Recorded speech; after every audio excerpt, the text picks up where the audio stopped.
అందరికి వందనాలు.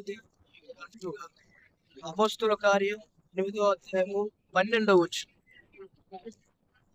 అయితే ఫిలిప్పు దేవుని రాజ్యమును గూర్చియు యేసుక్రీస్తు నామమును గూర్చియు సువార్త ప్రకటించుచుండగా వారు అతనిని నమ్మి పురుషులను స్త్రీలను బాప్తిసం పొందిరి. ఆమేన్.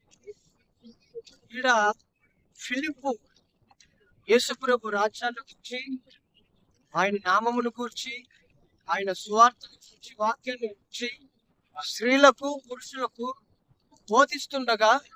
సువార్త బోధిస్తుండగా వారు ఆ సువార్తను నమ్మి విశ్వసించి బాప్తిసం పొందారంట. వారు ఈరోజు మనము కూడా దేవుని వాక్యాన్ని విని మారు మనసు పొంది మనం కూడా బాప్తిసం.